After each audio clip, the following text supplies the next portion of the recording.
નમસ્કાર મિત્રો, મારી યુટ્યુબ ચેનલમાં તમારું સ્વાગત છે. આજે આપણે વાત કરીશું લગ્નના 9મા દિવસે છૂટાછેડા બનેલી એક સત્ય ઘટના વિશે.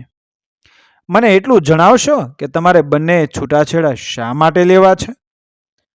નિવૃત્તિના આરે ઉભેલા જજ સાહેબે એક યુવાન યુગલને પૂછ્યું. યુવાનનું નામ સજ્જન શાહ અને એની પત્નીનું નામ નિર્ઝરી. પરફેક્ટ મેચિંગ વાળું જોડું. જો ખબર ન હોય કે આ બંને ડિવોર્સ લેવા માટે અદાલતમાં આવ્યા છે તો કોઈ અજાણ્યો માણસ એવું જ ધારી બેસે કે આ હીરો હિરોઈન પ્રેમ લગ્ન કરવા માટે ઘર છોડીને નાસી છૂટ્યા હશે અને વડીલો એમને અહીં ઘસડી લાવ્યા હશે. જજ પંડ્યા સાહેબની આંખ પણ આ માન સરોવરના હંસ અને હંસલીને જોઈને ટાઢી થઈ હશે. માટે જ તો એમણે ઉપરનો પ્રશ્ન પૂછી લીધો હશે.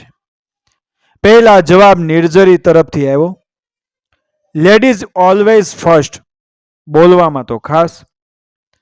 એણે મોં મચકોડીને કહ્યું, સાહેબ, તમે એવું ન પૂછો કે મારે આ પુરુષથી છૂટાછેડા શા માટે જોઈએ છે, પણ એ પૂછો કે મેં શું જોઈને આવા લબાડ સાથે લગ્ન કર્યા. આઈ ઓબ્જેક્ટ યોર ઓનર. નિર્ઝરીની રજૂઆત સાંભળીને સજ્જન શાહનો વકીલ ઉછળી પડ્યો. મારા અસીલની પત્ની અસભ્ય ભાષાનો પ્રયોગ કરી રહી છે. મેં સજ્જન શાહને લબાડ કહીને એનું અપમાન. જવાબમાં નિર્ઝરીનો વકીલ પણ વચમાં કૂદી પડ્યો. બેસી જાઓ ભાઈ સાહેબ. એમ કઈ સજ્જન નામ રાખવાથી કોઈ સજ્જન નથી બની જતું. જજ સાહેબ મારી ક્લાયન્ટ સાથે વાત કરી રહ્યા છે. એમાં તમારે કૂદી પડવાની જરૂર નથી. આના જવાબમાં પાછો પહેલો વકીલ બરાડા પાડવા માંડ્યો. વાતાવરણે ગરમી પકડી લીધી. એમાં સજ્જન શાહનો એ સૂર ઉમેરાયો. જજ સાહેબ, આ સ્ત્રી મને લબાડ કહે છે, પણ લબાડ તો એનું આખું ખાનદાન છે. જો તમે એવા સ્વર્ગસ્થ પૂર્વજોના સંસ્કારો વિશે તપાસ પંચ બેસાડી શકો તો મને ખાતરી છે કે એની 15,000મી પેઢીએ દુર્યોધન કે દુશાસન થયા હશે. ફરી પાછી બૂમાબૂમ. ફરી પાછી બંને વકીલોની કૂદમકૂદ. અદાલતમાં ઉપસ્થિત લોકોની હસાહસ. વાતાવરણ સબ્જી મંડી જેવું થઈ ગયું. આખરે જજ સાહેબે હથોડી પછાડવી પડી. Order, order. Court is adjourned for 15 minutes. અદાલત 15 મિનિટ પછી પાછી મળે છે. ત્યાં સુધી હું આ બંને અસીલોને મારી ચેમ્બરમાં એકલા મળવા માંગુ છું. Of course, one by one, not together. જજ સાહેબ ઊભા થઈને તેમની ચેમ્બરમાં ચાલ્યા ગયા. બંને વકીલોના ચહેરાઓ ઉતરી ગયા. જજ સાહેબની આ એક વાત તમામ વકીલોને ગમતી નહોતી. કોઈ પણ કેસ જ્યારે અદાલતની ફ્લોર ઉપર બરાબર જામ્યો હોય ત્યારે જ આ પંડ્યા સાહેબ બંને અસીલોને એ પોતાની ચેમ્બરમાં બોલાવીને આપસમાં સમાધાન કરી લેવા માટે સમજાવતા હતા. બધા કેસો કંઈ છૂટાછેડાના ના હોય, પણ જે અંગે ના હોય એની પતાવટ અંદરો અંદર કરાવી દેતા હતા. તને શું લાગે છે? સજ્જન શાહના વકીલ નિર્ઝરીના વકીલને પૂછ્યું. તારી હિરોઈન સમજી જશે એવું તને લાગે છે? કોઈ કાળે નહીં. મારી ક્લાયન્ટનું ચાલે તો એ તારા અસીલને ભરી અદાલતમાં ગોળી મારી દે. પણ તારા વાળાનું શું લાગે છે? એ માની જશે? અસંભવ. આ ભવની વાત છોડ, પણ આવતા જન્મે જો મારો અસીલ કૂતરા તરીકે જન્મ લેશે તો પણ એ આ કૂતરીથી તો દૂર જ ભાગશે. જજ સાહેબ ભલે લાખ કોશિશો કરી લે, આ કેસમાં એ ફાવવાના નથી. બીજી તરફ ચેમ્બરમાં પહોંચીને પંડ્યા સાહેબે ચપરાસીને કહીને સૌથી પહેલા નિર્ઝરીને અંદર બોલાવી લીધી. સજ્જન શાહ ફૂંગરાયેલું મોં લઈને બહાર જ બેઠો હતો. સાહેબે નિર્જરીને સામે પડેલી ખુરશીમાં બેસવાનો ઈશારો કર્યો. તેઓ કંઈ પૂછે તે પહેલા જ નિર્જરીએ આગ ઓકવાનું ચાલુ કર્યું. માફ કરજો સાહેબ, આપ વડીલ છો, જજ સાહેબ છો. જે કહેવું હોય તે તમે મને કહી શકો છો, પણ એક વાત ન કહેજો. મને આ પુરુષની સાથે સમાધાન કરી લેવાની સલાહ ક્યારેય ન આપશો. મારી આપને નમ્ર વિનંતી છે કે બનતી ઉતાવળે આપ અમને ડિવોર્સ અપાવી દો. જજ સાહેબ હુંફાળું હસ્યા. હું તને ક્યાં કહું છું કે તારે સજ્જનની સાથે જોડાયેલા રહેવાનું છે? મારે તો તને એટલું જ પૂછવું છે કે તમારા મેરેજને કેટલો સમય થયો છે? 3 વર્ષ અને 4.5 મહિના. એમાં તને તારા પતિમાં લાખ અવગુણો દેખાઈ ગયા, ખરું ને? લાખ નહીં, કરોડ, જજ સાહેબ. સારું, પણ મારે તો એટલું જ જાણવું છે કે તને તારા પતિમાં સદગુણો કેટલા દેખાયા? 1, 2, 5, 7? સમ ખાવા પૂરતા થોડાક ગુણો તો હશે ને એનામાં? એ તો હોય જ ને સાહેબ. ભગવાને સાવ 100% ખરાબ માણસ તો પેદા જ ન કર્યો હોય ને. There you are.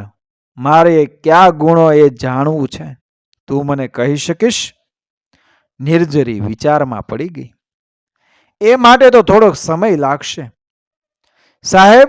મારા પતિના વ્યક્તિત્વમાંથી સદગુણો શોધવા એ દરિયાકાંઠાની રેતીમાંથી તલનો ખોવાયેલો દાણો શોધવા જેવું અઘરું કામ છે.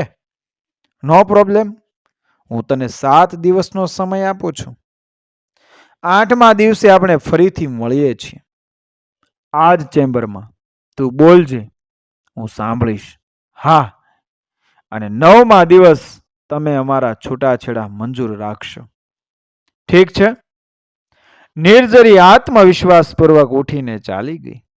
એ પછી સજ્જનને અંદર બોલાવવામાં આવ્યો. એણે પણ નિર્જરીના જેવો જ એ અભિગમ અપનાવ્યો. આરંભમાં ગરમા ગરમી, પછી જજ સાહેબે સોંપેલું સદગુણોના સંશોધનનું ભગીરથ કાર્ય, અને પછી વિદાય લેતી વેળાની હઠ. તમે સોંપેલું હોમવર્ક તો હું કરી લાવીશ, પણ એનાથી કશો ફરક નહીં પડે. સર, આજથી 9મા દિવસે આ ચંડિકાથી મને છૂટો કરાવી દેજો.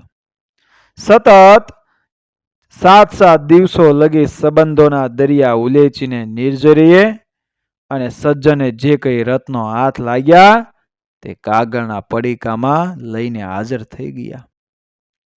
જજ સાહેબે આ વખતે પણ લેડીઝ ફર્સ્ટનો નિયમ જાળવી રાખ્યો. નિર્જરીને પૂછ્યું, ક્યાં છે તારું રિસર્ચ પેપર? ઓહ, તું તો કંઈ 2-4 ફૂલસ્કેપ કાગળો લખીને લાવી છે ને. મને તો એમ હતું કે માંડ માંડ એક નાની ચબરખીમાં એ તારા સજ્જનની સજ્જનતા સમેટાઈ જશે. મને પણ એવું જ હતું સાહેબ, પણ સાચું કહો, જ્યારે મેં લખવાનું શરૂ કર્યું તેમ તેમ બહુ યાદ આવતું ગયું. આપને વાંચવાનો કંટાળો આવતો હોય તો સજ્જન વિશે કેટલુંક હું બોલીને એને નિર્જરી બોલવા લાગી. સજ્જનમાં સૌથી સારી બાબત એની મારા પ્રત્યેની વફાદારી છે. બીજો એનો પ્રેમ. ત્રીજું, એણે મને પૈસાની વાતમાં ક્યારેય રોકટોક કરી નથી. ક્યારેય પૂછ્યું નથી કે મેં પૈસા ક્યાં વાપર્યા છે. એ મને ઘરકામમાં મદદ પણ કરાવે છે. દર અઠવાડિયે મને ફિલ્મ જોવા લઈ જાય છે. રેસ્ટોરન્ટમાં ડિનર કરાવે છે.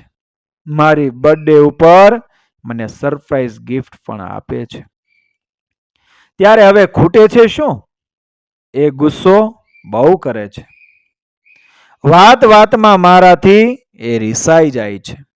મારા સગા આવે તો તેમની સાથે હસીને વાત કરવામાં એને જોર આવે છે.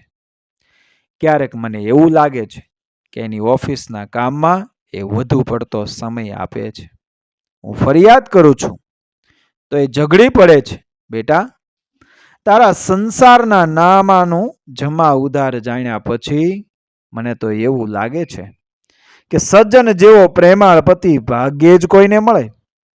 એ ઓફિસમાં વધારે કામ કરે છે એટલે તો તને ખર્ચવા માટે વધારે નાણાં આપી શકે છે. અને લગ્નના સારા 3 વર્ષ વીતી ગયા પછી પણ આજે તને એક પ્રેમી ન આપી શકે એટલો પ્રેમ કરે છે. તારા તમામ મોજ શોખ પૂરા કરે છે. તારે શું તારા વરને આખો દિવસ તારી સામે બેસાડી રાખવો છે? તારા પિયરિયા સમક્ષ પૂંછડી પટપટાવતો? સોરી સાહેબ, આમ તો હું આ બધું લખતી હતી ત્યારે જ મને મારી ભૂલ સમજાઈ રહી હતી. તમે તો મારી આંખ ઉઘાડી દીધી છે સર. જો શક્ય હોય તો તમે એને સમજાવી જુઓ કે મારી સાથે મારે ડિવોર્સ નથી લેવા. સર, નિર્જરી રડી પડી. અડધા કલાક પછી સજ્જન પણ રડી રહ્યો હતો. જજ સાહેબના હાથમાં એણે લખેલા કાગળો હતા. એ કાગળો ન હતા, પણ પાછલા 3.5 વર્ષનું સરવૈયું હતું. પાને પાને પત્ની પ્રત્યેનો પ્રેમ ઝલકતો હતો. વાક્ય વાક્ય વિયોગનો જુરાપો છલકતો હતો. એણે તો જલ્દીથી કહી દીધું, મને તો મારી નિર્જરી ખૂબ ગમે છે. એને હું નથી ગમતો. સાચું કહું તો હું એની ફરિયાદોથી તંગ આવી ગયો છું. મને લાગે છે કે હું તો શું, પણ જગતનો બીજો એક પણ પુરુષ એ આ સ્ત્રીની અપેક્ષાઓને સંપૂર્ણપણે સંતોષી નહીં શકે. ત્યારે ધેર યુ આર મિસ્ટર સજ્જન. આજ તો દુનિયાનું સત્ય છે. આપણા એક સમર્થ લેખક હરીન્દ્ર દ્રવેએ કહ્યું છે, કોઈનો પ્રેમ ક્યારેય ઓછો હોતો જ નથી, માત્ર આપણી અપેક્ષાઓ જ વધુ હોય છે. તમે બંને જો સંમત થતા હો તો હું મારો ચુકાદો સંભળાવી દઉં. જજ સાહેબે ઘંટડી મારી અને નિર્જરી અંદર આવી. જજ સાહેબે જાહેર કર્યું, આજથી 3.5 વર્ષ પહેલા અગ્નિની સાક્ષીએ તમને બેયને ઉંમર કેદની સજા ફરમાવાઈ હતી. તે પૂરી મુદત સુધી ભોગવવાનો હું હુકમ કરું છું. નિર્જરી અને સજ્જન ઊભા થઈને એમના પગમાં ઝૂકી પડ્યા. સજા નહીં, અમને આશીર્વાદ આપો. મિત્રો, વિડીયો પસંદ આવ્યો મારી ચેનલ સબસ્ક્રાઈબ કરો, ફોલો કરો, શેર કરો. મળીએ આવી જ ઘટનાને પ્રેરણાદાયક વાર્તાઓ સાથે આગળના વિડીયોમાં. બન્યા રહેજો મારી ચેનલ સાથે. મળીશું. જય શ્રી કૃષ્ણ. રાધે રાધે. જય શ્રી રામ.